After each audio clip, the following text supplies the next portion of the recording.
October 1944. A P-51 Mustang screams across the German countryside at 50 feet, hedge-hopping so low that farmers duck in their fields. 8 German gun positions guard the rail junction ahead. Massive 88mm cannons that have shredded a dozen Allied fighters this week. Standard doctrine says attack from 8,000 feet. Come in high, dive fast, and pray the flak doesn't find you. But Lieutenant Tommy Sage, Morrison has another idea. He's about to prove that sometimes the most dangerous place to be is exactly where the enemy least expects you. Behind him, his squadron watches in horror as he disappears into what looks like a suicide run. Ahead, German gunners scramble to their weapons, trying to depress their barrels low enough to track a target that shouldn't exist, a fighter flying below their minimum engagement envelope. In 30 seconds, everything the Wehrmacht knew about air defense was about to be rewritten. If you're enjoying this deep dive into the story, hit the subscribe button and let us know in the comments from where in the world you are watching from today. The autumn of 1944 marks a brutal phase in the air war over Europe. The Wehrmacht is retreating, but retreat means desperation, and desperate armies fight with the fury of cornered animals. Every bridge, rail junction, and supply depot is defended by layers of anti-aircraft guns, 20mm, 37mm, and the dreaded 88s that can punch holes through a bomber at 4 miles. Allied fighter bombers hunt these targets daily. P-47 Thunderbolts, P-51 Mustangs, and British Typhoons dive through curtains of steel to destroy the infrastructure feeding the German war machine. The losses are staggering. On average, 1 fighter is shot down for every 3 successful ground attacks. Sometimes worse. The flak batteries know the tactics. Allied fighters come in high, 6,000 to 8,000 feet, then dive at 45 degrees, releasing bombs or rockets at 2,000 feet before pulling up hard and racing for home. The German gunners track the predictable dive angle, lead the target, and fill the sky with explosive fragments. It's mathematics written in blood and aluminum. Bomber crews call it flak alley. Fighter pilots have their own name, the grinder. You go in, you roll the dice, and you hope your number isn't up. But hope isn't tactics, and tactics aren't keeping enough planes in the air. Thomas Sage Morrison was born in 1922 in Bakersfield, California, where his father ran a crop dusting service in the Central Valley. By age 10, Tommy was helping maintain the old Stearman biplanes his dad flew just 20 feet above almond orchards, threading between trees to spray for pests. He understood early that altitude meant safety, but it also meant ineffective coverage. The closer to the ground, the more accurate the application, the better the results. If this history matters to you, tap like and subscribe. Tommy was quiet, methodical, the kind of kid who read flight manuals for fun and could rebuild a radial engine from memory. He wasn't built like the stereotypical fighter pilot. No swagger, no need to be the loudest voice in the room. He watched, he learned, he tested ideas in his head before trying them with machines. When the war started, he enlisted immediately and requested pilot training. The Army Air Forces initially tried to assign him to bombers. His personality profile suggested strategic thinking over aggressive individualism. But Tommy wanted fighters. Not for glory, but because fighters meant autonomy. In a single-seat cockpit, your decisions were your own. He earned his wings in early 1943 and was shipped to England with the 352nd Fighter Group. His squadron mates nicknamed him Sage for his habit of thinking through problems methodically before acting. Some meant it as a compliment. Others didn't. Morrison flew escort missions first, protecting bombers over Germany while Messerschmitts tried to tear them apart. He was competent, reliable, and alive, which by late 1943 made him a veteran. But as the war progressed and the 352nd transitioned to fighter-bomber operations, Morrison began to notice patterns in how flak batteries operated. They were most effective against targets they could track continuously. When a fighter maintained a predictable flight path, like a standard dive-bombing approach, the gunners could calculate interception points. But ground-based guns had limitations.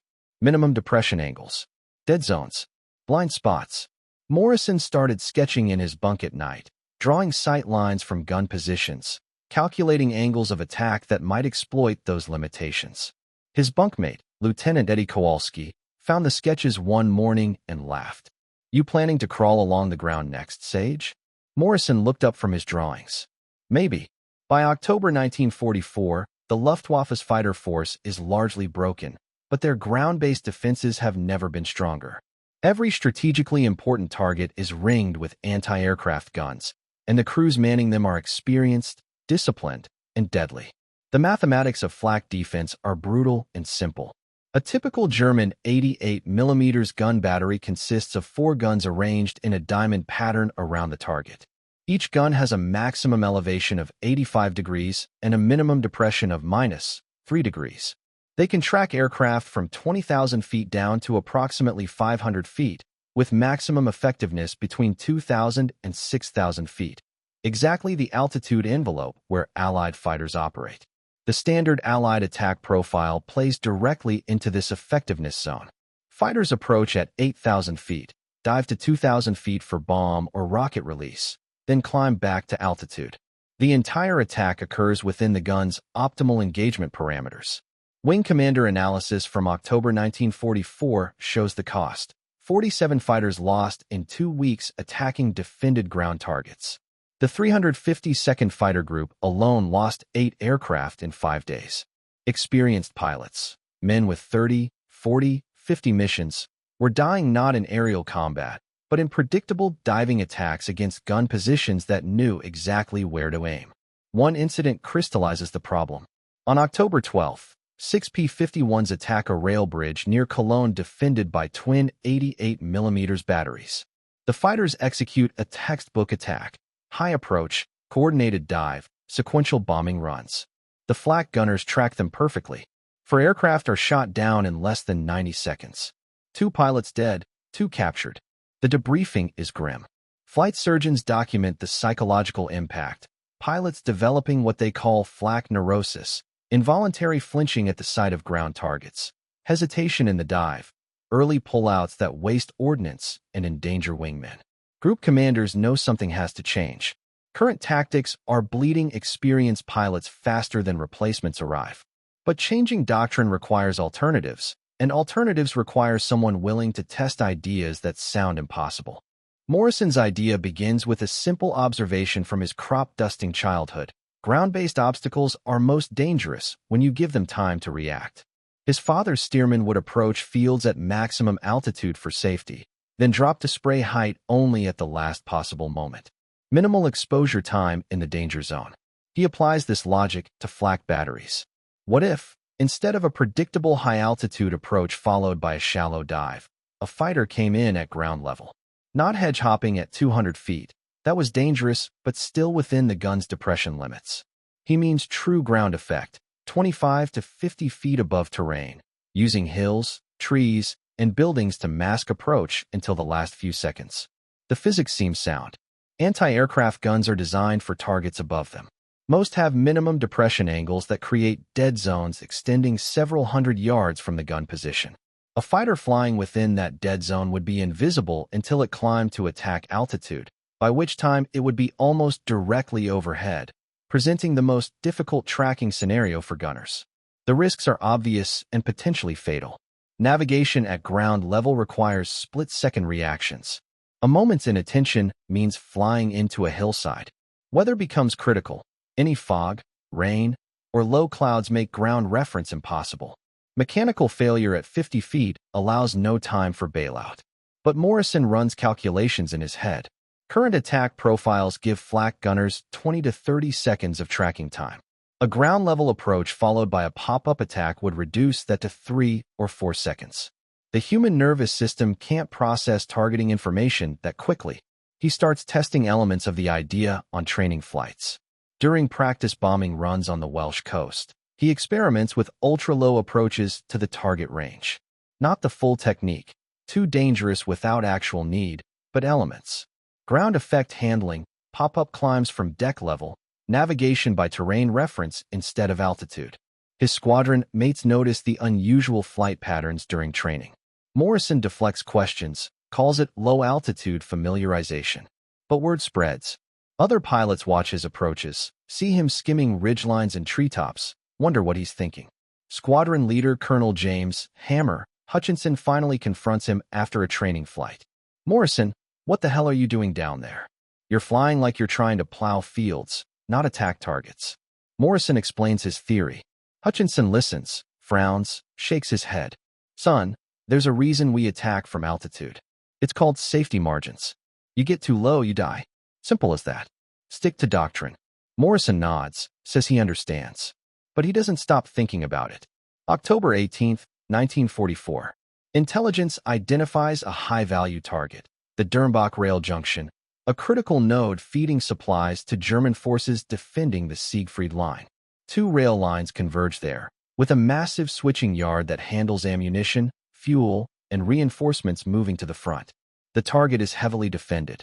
Aerial reconnaissance identifies 8 88mm guns arranged around the rail yard, plus smaller caliber weapons. Previous attacks have failed. On October 10th, RAF Typhoons lost 3 aircraft in an unsuccessful attack. On October 14th, a P-47 squadron lost 2 planes and failed to significantly damage the target. The 352nd Fighter Group receives orders for another attempt. 12 P-51s will attack in 3 flights of 4 aircraft each. Standard high-altitude approach, coordinated dive-bombing attack on the switching yard and rail lines. Morrison studies the reconnaissance photos in the briefing room.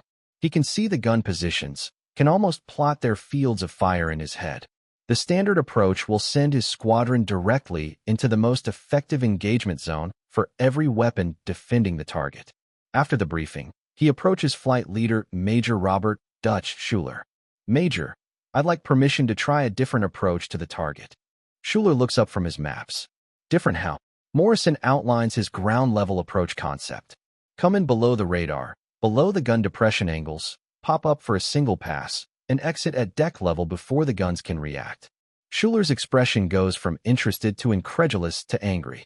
Morrison, that's not just unauthorized, it's suicidal.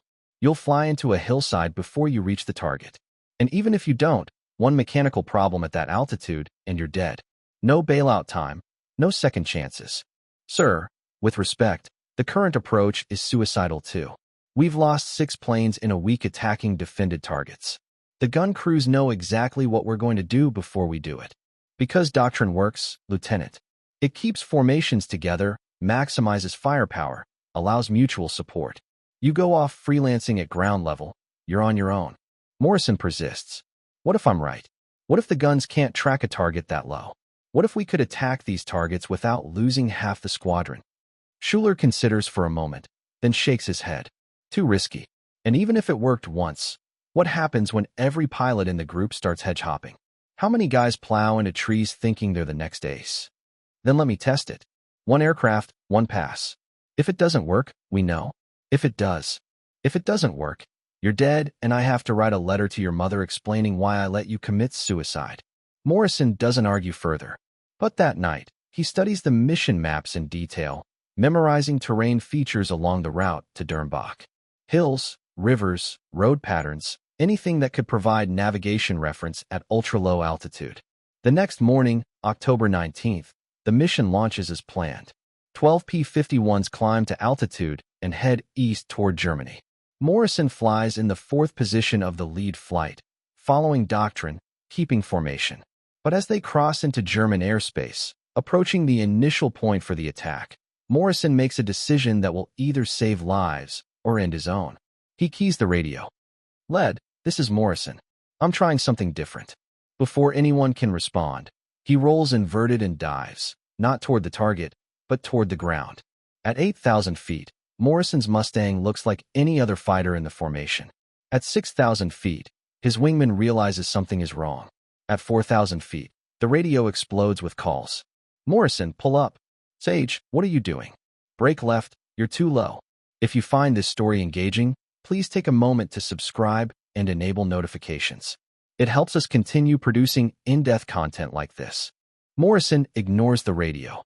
At 2,000 feet, he levels off momentarily, then continues descending. At 500 feet, he's officially lower than any fighter pilot should ever fly in enemy territory. At 100 feet, he's entering territory where one wrong stick input means death.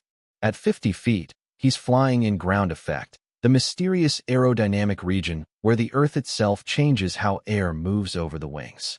The Mustang's handling becomes hypersensitive. Every control input is amplified. His altitude margin for error has shrunk to seconds. Morrison navigates by terrain features memorized from the reconnaissance photos. A river bend marks the halfway point. A distinctive hill formation signals the final approach. Power lines flash beneath his wings. He's flying below electrical infrastructure, in airspace that doesn't officially exist.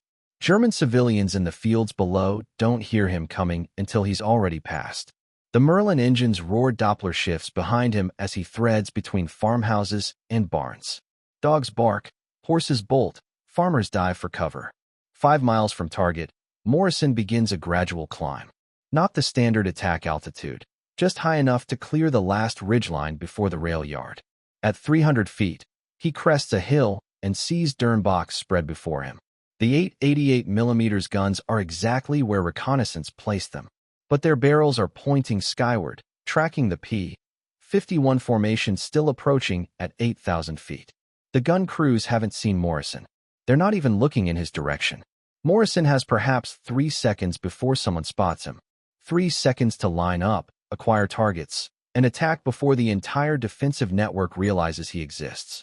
He pickles off his 2 500-pound bombs at the main switching yard, then banks hard left, staying below 200 feet, heading for the gap between 2 gun positions. His bombs detonate behind him as he races for the exit route. Now the Germans know he's there. Air raid sirens scream across the rail yard. Gun crews spin their weapons, trying to depress barrels far enough to engage a target that shouldn't exist at that altitude. The 88mm guns can't track him. He's below their minimum depression angle. Smaller weapons try to follow, but he's moving too fast and too low. Tracer rounds arc over his cockpit, unable to lead a target racing through their dead zone. Morrison clears the target area, drops back to 50 feet, and heads for home. Behind him, his bombs have destroyed 2 locomotives and damaged a critical rail junction. Ahead, his squadron is beginning their standard high-altitude attack on a target that's already smoking. The radio crackles with confused voices. The formation sees explosions at the target before they've even started their dive. Someone asks if German ammunition is exploding. Major Schuller's voice cuts through the chatter.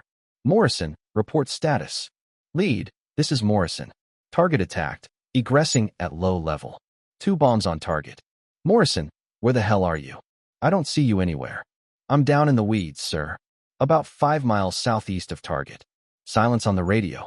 Then Schuller's voice, tight with something between anger and amazement. Morrison, climb to formation altitude. We'll discuss this when we get home. Morrison climbs to rejoin the formation, but the damage is done, both to the target and to tactical doctrine.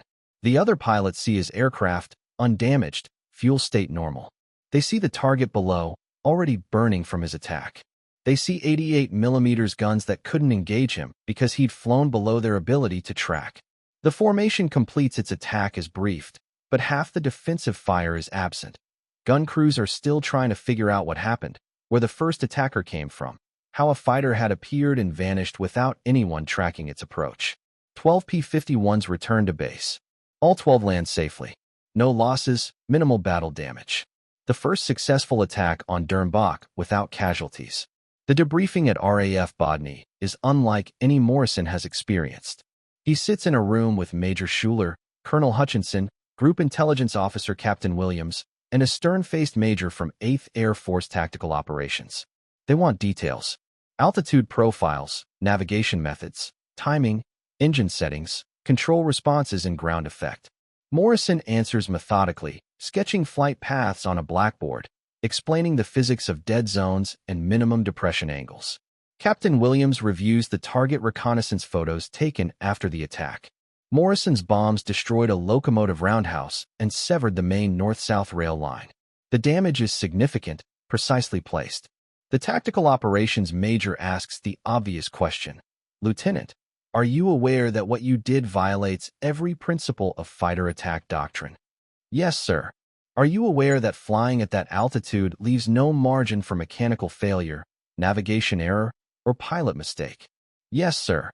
Are you aware that if your technique is adopted by other pilots, some of them will die attempting to replicate it? Morrison pauses. This is the question he's been dreading. Sir, Pilots are dying now with the current tactics. We lost 8 aircraft last week attacking defended targets. This technique might reduce those losses, or it might increase them if pilots start flying into obstacles trying to hedge hop like you did. Colonel Hutchinson leans forward. Morrison, explain to me how this technique could be taught safely. How do you turn a one-off stunt into repeatable doctrine? Morrison has thought about this. Sir, it requires extensive low-altitude training. Navigation by terrain reference, not instruments. Understanding ground effect handling characteristics. Practice with pop-up attacks from deck level. And, this is critical, it only works against static targets. You can't dogfight at 50 feet. What kind of targets? Rail yards, bridges, supply depots. Anything defended by heavy flak that can't depress low enough to engage ground-level approaches. The room is quiet for several minutes.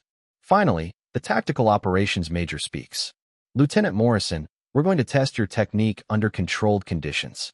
You'll train 2 volunteer pilots in ultra-low altitude attack methods. If they can replicate your results safely, we'll consider limited tactical adoption. Morrison feels relief mixed with apprehension. Who are the volunteers, sir? Major Schuler speaks up. Lieutenant Kowalski and Lieutenant Barnes. They volunteered after they saw your bomb damage assessment photos.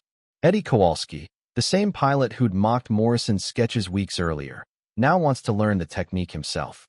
Over the next 2 weeks, Morrison trains his 2 volunteers in ground effect flying. They practice navigation at ultra-low altitude over the English countryside, learning to read terrain features, to judge altitude by visual reference alone, to handle the hypersensitive control responses that occur below 100 feet. The training is dangerous.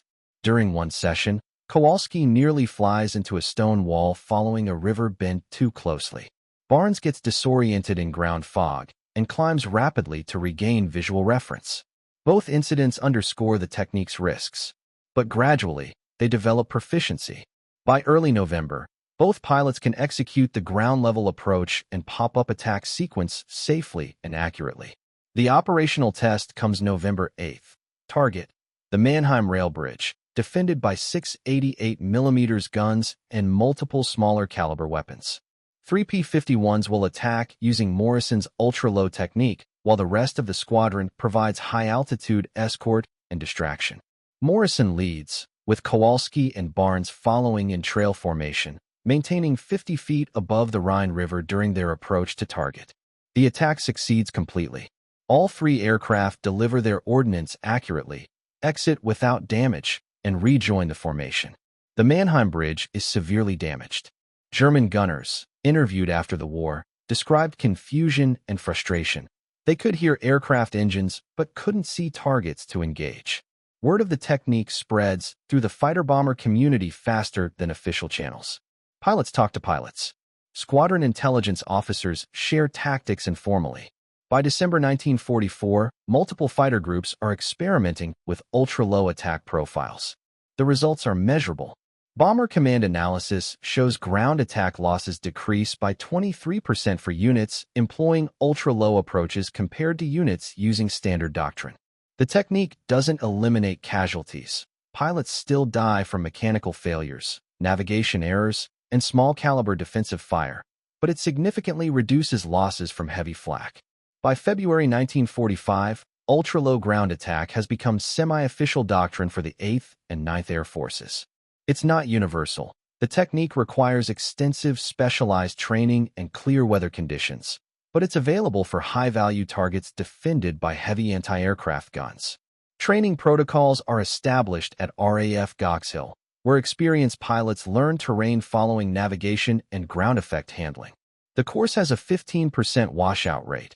Not everyone can safely operate at treetop level while navigating and identifying targets. German forces attempt to counter the new tactic by deploying more light anti-aircraft weapons, 20mm and 37mm guns that can track low-flying aircraft, but these weapons have limited range and effectiveness against high-speed targets. The ultra-low approach remains viable throughout the war's final months. Morrison flies 23 more combat missions using his technique, attacking rail lines, bridges, and supply depots across Germany. He's promoted to captain, then major, and assigned as an instructor pilot at the Goxhill training facility. Post-war analysis reveals the technique's broader impact. German logistics officers report that rail transportation efficiency decreased markedly in late 1944 and early 1945 due to repeated, accurate attacks on infrastructure that had previously been considered well-defended. One captured document, a Wehrmacht railway operations report from March 1945, notes, enemy fighter attacks have become increasingly difficult to defend against due to new low-altitude approach methods that bypass our anti-aircraft coverage. Traditional gun positions are ineffective against aircraft operating below 100 meters altitude. The technique influences post-war military aviation doctrine. Modern ground attack aircraft still use terrain masking and pop-up attacks when engaging heavily defended targets. Morrison's insight about exploiting minimum depression angles becomes a standard element of tactical aviation planning. Thomas Sage. Morrison survives the war and returns to California in June 1945. He doesn't remain in the military. The peacetime Air Force offers little appeal after the intensity of combat operations. Instead, he returns to civilian aviation, working for his father's crop dusting business and later starting his own agricultural flying service. He rarely discusses his wartime innovations. When aviation historians track him down in the 1960s, asking about the ultra-low attack technique, he's characteristically modest. The idea wasn't revolutionary, he insists. It was just common sense applied to an obvious problem. Crop dusters figured out low-altitude flying decades before the military, he tells one interviewer. I just applied farm wisdom to combat operations. Morrison dies in 1987 at age 65, not in combat or from wartime injuries, but in a routine agricultural aviation accident. His spraying aircraft suffers engine failure during takeoff, and he doesn't have enough altitude for recovery. The irony isn't lost on those who knew his story. His funeral draws an unexpected crowd. Former squadron mates, now elderly, come to pay respects to the quiet pilot who'd saved their lives by refusing to follow doctrine. A formation of P-51s from the Confederate Air Force performs a flyover. They maintain standard parade formation at 1,000 feet, a safe, regulation altitude that Morrison would have appreciated for its appropriateness. The technique he pioneered continues in modern military aviation. Current U.S. Air Force doctrine for attacking defended ground targets includes provisions for ultra-low approaches and pop-up attacks. The specific methods have evolved. Modern aircraft have terrain following radar and GPS navigation that Morrison never dreamed of, but the fundamental principle remains unchanged. When you can't overcome the enemy's defenses, fly underneath them. Morrison's innovation succeeds because it violates expectations. German anti-aircraft doctrine, like most military doctrine, assumes predictable enemy behavior. Fighters attack from above because altitude provides safety, navigation reference, and escape routes. Morrison understood that safety is relative. Flying at 50 feet is extremely dangerous in absolute terms, but flying at 6,000 feet into concentrated flak is more dangerous. The key is choosing which risk to accept. His technique also succeeds because it exploits a fundamental limitation of defensive systems. Every weapon has constraints: minimum range, maximum depression angle, tracking speed limitations. These constraints create dead zones, areas where the weapon cannot engage effectively. Morrison's genius was recognizing that dead zones exist not just in theory but in practice, and that a determined pilot could operate within them long enough to accomplish a mission. The lesson extends beyond military aviation. Innovation often requires questioning not just what we do, but why we do it. Doctrine exists for good reasons, but doctrine can also become inflexible, blinding us to new possibilities when circumstances change. Morrison saw the problem clearly. Fighters were dying because their attack methods were predictable. He found the solution by abandoning the assumptions that made their methods predictable. Sometimes the most dangerous place to be is exactly where the enemy expects you. And sometimes salvation lies in the space between what's possible and what's authorized. Morrison flew there and lived to tell about it. In the end, that's what mattered most, not the technique itself, but the lives it saved. Hundreds of Allied airmen returned home because one quiet pilot from California refused to accept that heavy losses were inevitable. He looked at a problem that everyone called unsolvable and found a solution that everyone called impossible. That's what heroes do. They fly where others won't, not for glory, but because someone has to. Some legacies are carved in stone. Others are written in the physics of survival. Morrison's legacy is written in both. Thank you for watching. For more detailed historical breakdowns, check out the other videos on your screen now and don't forget to subscribe.